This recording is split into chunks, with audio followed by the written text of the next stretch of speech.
Warning, heavy spoilers for One Piece episode 1129. Oh my gosh, I hated watching this episode because it was so hard to watch. My gosh, I didn't expect this arc to be so dark. Just the way Saint Saturn just absolutely knocked out Bonnie the way he did was so sad because she was so determined to take him out. Knowing that he was the one behind Kuma being who he is today, and knowing what type of life he led, just makes you hate Saint Saturn even more, and seeing Bonnie get crushed in the palm of his hands was so hard to watch, man. Oh my gosh. I didn't like Bonnie at first when the arc began, but now she has slowly become a very sympathetic character. But it just goes to show you how evil the government will go and how low they will go just to hide the secrets of the past. Kuma and his father both have the blood of a group of people who committed horrible crimes in the past, but these guys haven't done anything today. Why are they being blamed for the sins of their ancestors? It's just so sad to watch, mate. But Kuma talking about how he wants to be a hero like Nika, the warrior of liberation, put my jaw on the ground. Because does Bonnie and Kuma even know that Luffy is this Nika war of liberation? That little scene of Bonnie and Kuma doing the Nika dance was so heartwarming, but dude, the art and animation was beautiful. It looked like a children's book with the way it was drawn and stylized. But it is indeed interesting how we don't see Bonnie's face in this mini illustration flashback, but only Kuma's face. I think it shows us how much Bonnie values Kuma's life more than herself, how she is possibly willing to even sacrifice herself if it means getting revenge on Saint Saturn for what he did to Kuma. But is that the hero's way? Is that what makes a true hero, getting revenge? So maybe seeing her past self, she is ashamed a little bit, as she has so much hate in her heart for what happened to Kuma. But would Kuma want Bonnie to act on revenge for what happened to him? Maybe a part of Bonnie realizes that, which is why we don't see her face in this flashback. But the rest of this episode does focus on Kuma and his family, and when I saw this preview last week, I thought these two people were just strangers, people who adopted Kuma.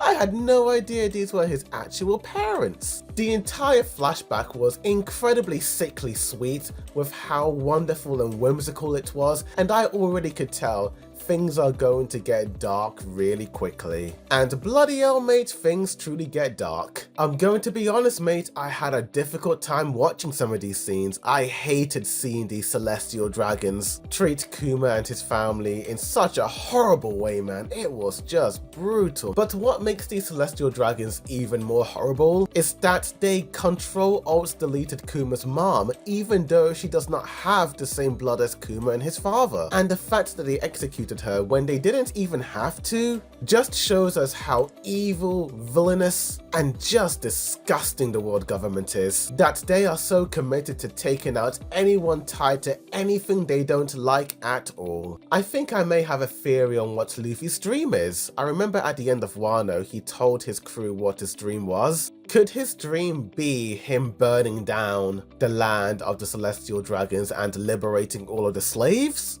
Because Kuma talks about how Nika is the warrior of liberation. I could see that happening. Kuma learns who the warrior of liberation is from his father, and I love this scene. It's so heartwarming and nice, but incredibly shocking. That celestial dragon taking his father out the way he did, mate, that was absolutely sick and dark. This might be one of the most hard to watch episodes of One Piece I have ever seen. I hated it so much seeing the celestial dragons treat Kuma and his family like this. And then to add insult to injury, it just cuts to this goofy celestial dragon with bombastic music playing in the background. It really just twisted the knife on my emotions. A bunch of men come and beat up Kuma, and already I hate them. Kuma has suffered enough and these guys are making it worse. But then immediately it's revealed that they don't have any choice because they might be killed as well. And it's just so difficult, as the people who even work with the dragons or the government may not actually always want to do these horrible things, but have no choice when it comes to the celestial dragons and the slaves. It shows us how morally grey the entire situation is. And then we see young Ivanka and Bonnie. Mate, I was shocked. I had no idea Bonnie and Ivanka knew one another before explore all of the events of the main One Piece series. It makes so much sense now as to why Bunny trusted Sabo the way she did. And judging on this interaction, it does seem like the Revolution Army was started up by Ivanka and Bunny, also known as Ginny, back in the day. But seeing Ivanka and Bunny together, I'm starting to feel like,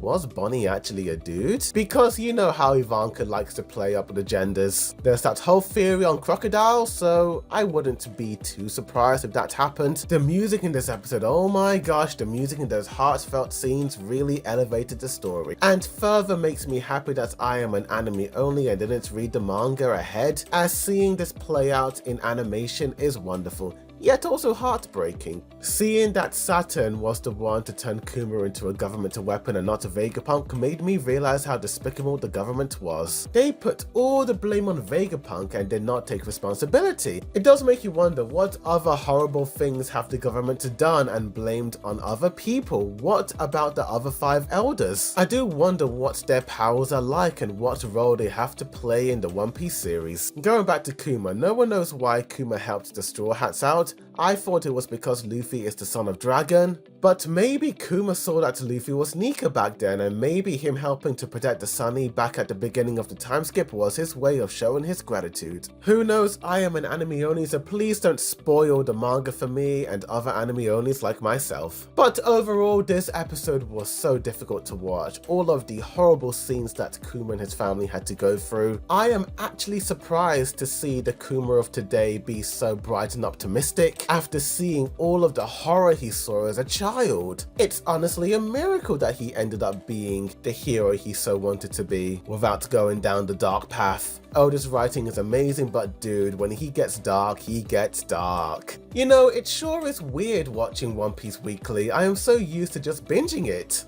But every binge must come to an end, and I have finally caught up to One Piece, and here we are. I will try and upload the Zou, Whole Cake, and Wano arcs that I reviewed, hopefully on YouTube in the next coming weeks. But before that, you can check out all of my other reviews from East Blue up until the Punk Hazard arc. But tell me in the comments down below, what did you guys think of all of this? Did you like or hate the episode? I thought this episode was very well written, but I hated it because it was so hard to watch, mate. But what do you think? Tell me, like this video, subscribe for more One Piece videos as well as other anime news updates, reviews, comparisons, breakdowns, rankings and more. But thank you for watching, and as always, a boy dude review signing out.